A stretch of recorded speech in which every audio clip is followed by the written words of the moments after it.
नमस्कार, capital TV देख रहे हैं आप। मैं हूं आपके साथ पूजा। ब्रेकिंग नाउ में बड़ी खबर आपको बता रहे हैं।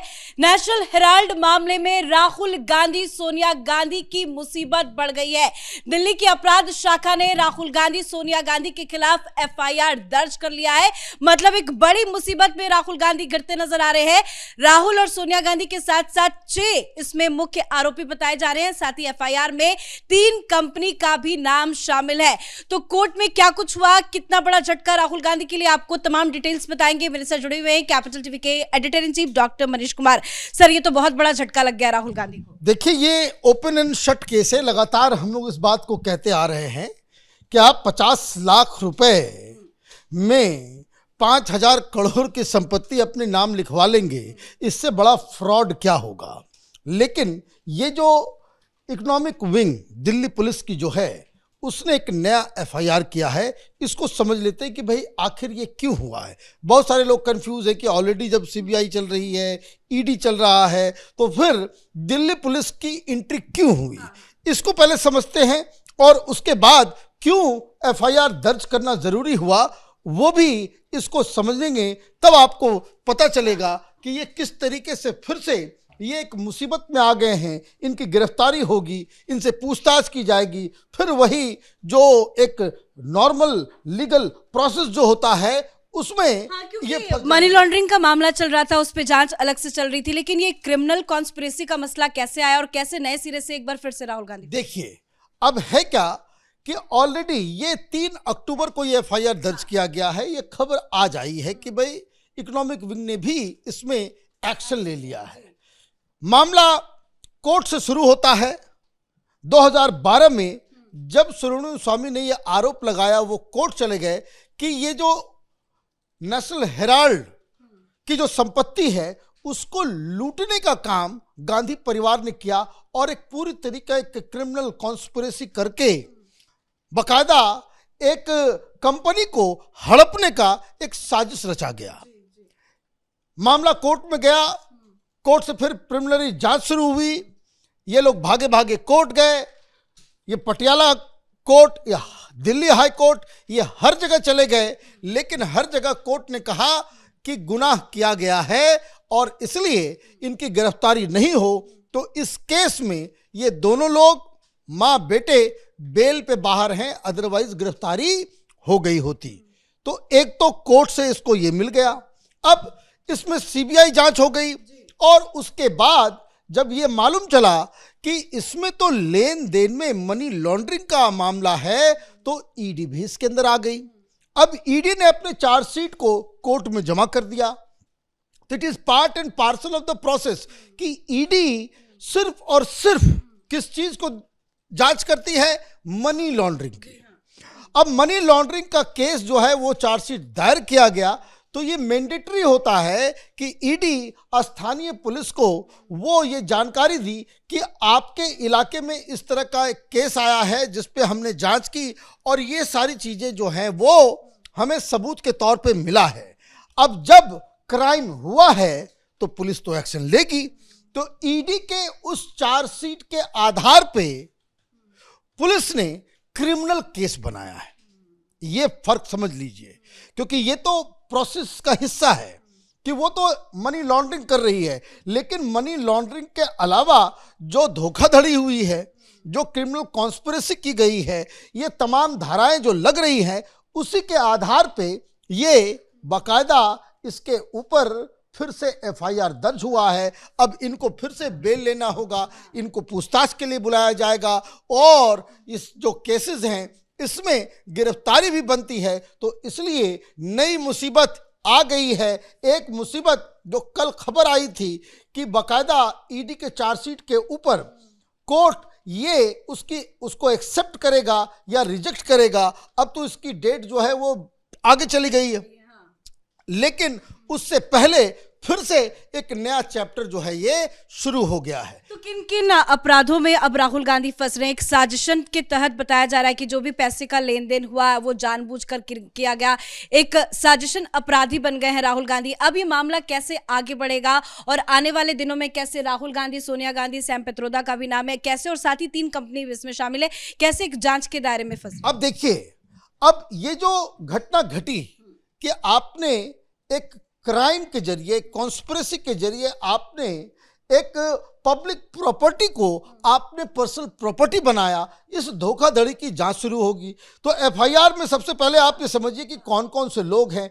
इसमें सोनिया गांधी आरोपी नंबर 1 है। आरोपी नंबर 1 इसलिए उनको बनाया गया क्योंकि जिस समय का ये केस है उस समय सोनिया गांधी कांग्रेस पार्टी की अध्यक्ष थी। आरोपी नंबर 2 राहुल गांधी हैं।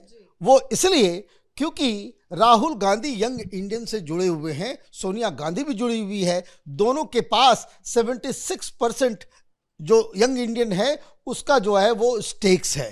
तो ये दोनों माँ बेटे जो है वो इसमें फंसे।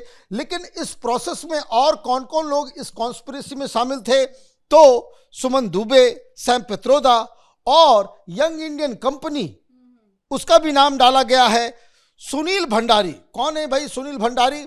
तो सुनील भंडारी साहब जो हैं वो डिटॉक्स मर्केंडाइज प्राइवेट लिमिटेड के डायरेक्टर हैं। अब ये कंपनी क्या है? ये एक शेल कंपनी है, फर्जी कंपनी है। ये ब्लैक मनी को व्हाइट करने के लिए और इस तरह की कंपनी, और ये कहाँ है? ये कोलकाता में है। और मैं आपको बता दूं, इस कंपनी के एड्रेस पे, जो एड्रेस दिया गया, उस एड्रेस पे जब जांच पहुंची तो मालूम चला वहां तो कोई इस नाम की कंपनी नहीं है, सिर्फ बोर्ड टंगा हुआ है, कंपनी का नाम लिखा हुआ है, लेकिन अंदर कोई ऑफिस नहीं है, वो गेस्ट हाउस है।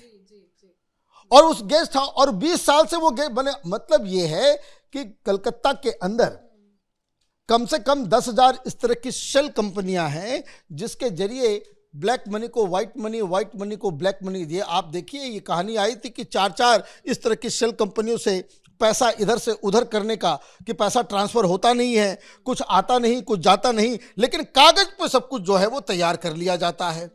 तो ये केजरीवाल का दाहिना हाथ सत्येंद्र जैन, उसको इसके ऊपर भी जो लगा, इसी तरह के शेल कंपनियों से पैसे लेने और देने के मामले में वो जेल में रहा इतने दिनों तक।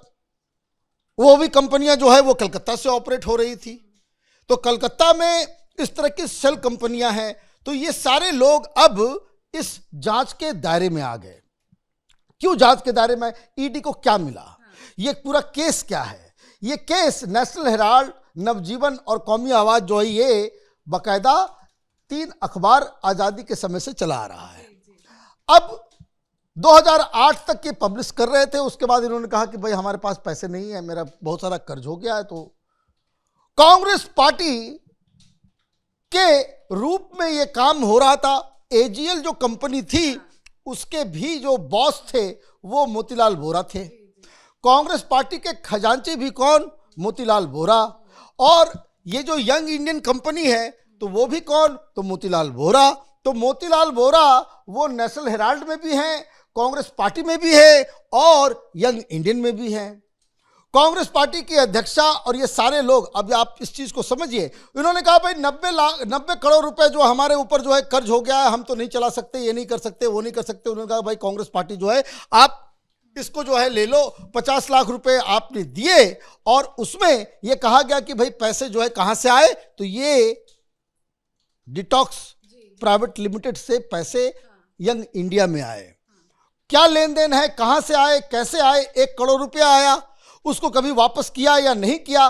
तो ईडी ये कह रही है कि ये तो सिर्फ एक फर्जीवाड़ा के नाम पे एक कंपनी आपने बनाई और पैसे को इधर से उधर घुमाते हुए दिखाया, एक्चुअली कोई ट्रांजैक्शन हुआ नहीं। तो इसका मतलब ये है कि आप हवाला ट्रांजैक्शन कर रहे थे। अब इसके ऊपर और भी कई सारी जानकारी जो बाकायदा पूछताछ और इसके दौरान जो मालूम चला कि detox private limited company Kolkata based है, 1 करोड़ रुपए इसने दिए थे। और दूसरी चीज कि ये जो कह रहे हैं कि भाई इसमें कोई कमाई नहीं, कोई कुछ नहीं, तो ईडी के जांच से ये मालूम चला कि जो पेपर छप नहीं रहा, जो कोई कुछ हो नहीं रहा, उसमें करोड़ों करोड़ रुपए डोनेशन दिए जा रहे हैं। किस चीज के नाम पे? तो एडवर्टीजमेंट के नाम पे। कौन दे रहा है? अभी देखिए, जैसे डीके शिव कुमार भी इस केस में फंसे हुए हैं। तो डीके शिव कुमार को भी ईडी ने बुलाया था, तो बोला कि भाई ये आपने क्यों पैसे दिए, इस कंपनी में पैसे आपने क्यों दिए? तो उसने कहा कि भाई हमने क्या करना है, मैं तो, मुझे कांग्रेस के लीडर हैं पंकज बंसल, पवन बंसल, उन्होंने कहा कि ट्रेजरर है वो, कि भाई यहाँ पे इसने पैसे देना है, मैंने डाल दिया। हम पार्टी के जो है वर्कर हैं। कई सारे लोगों ने ये भी कहा कि हम प्रोटेक्शन मनी के रूप में हम पैसे दे रहे थे। मतलब हवाला और इलीगलिटी का जो है पूरा काम जो है वो चल रहा था।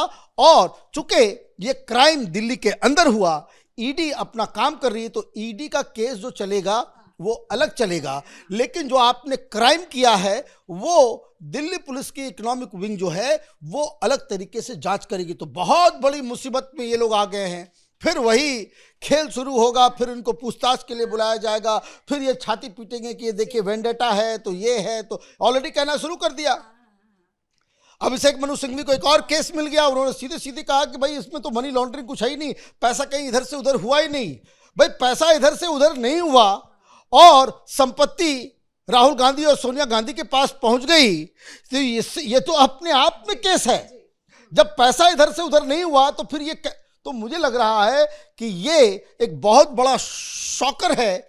और मुझे लग रहा है कि जिस तरीके से चीजें आगे बढ़ रही है, कोर्ट के अंदर, रॉस एवेन्यू कोर्ट के अंदर उस चार्जशीट के ऊपर भी संज्ञान लिया जाएगा और दिल्ली पुलिस भी अपना काम करेगी। इनकी गिरफ्तारी का दिन बहुत नजदीक आ रहा है। धन्यवाद सर जानकारी के लिए। तो मामला काफी सालों पुराना है और काफी सालों से लगातार जांच चल रही है। इसी मामले में लगातार राहुल गांधी, सोनिया गांधी से ईडी ने पूछताछ भी की थी मनी लॉन्ड्रिंग को लेकर, लेकिन अब क्रिमिनल कॉन्स्पिरेसी के मामले में राहुल गांधी, सोनिया गांधी के ऊपर एफआईआर दर्ज हुआ है। एक बहुत बड़ा झटका अब वही समझ में आ रहा है कि राहुल गांधी को समन किया जाएगा, पूछताछ के लिए बुलाया जाएगा, कांग्रेस बवाल करेगी। लेकिन ये मामला इतना पेचीदा है, राहुल गांधी पर आरोप इतने संगीन लगे हैं कि राहुल गांधी को इस पे सजा भी हो सकती है, जो आने वाले दिनों में राहुल गांधी के लिए एक बड़ा झटका साबित होगा। इस बड़ी खबर में मेरे साथ फिलहाल इतना ही। कैमरा पर्सन रवि के साथ मैं पूजा, कैपिटल टीवी।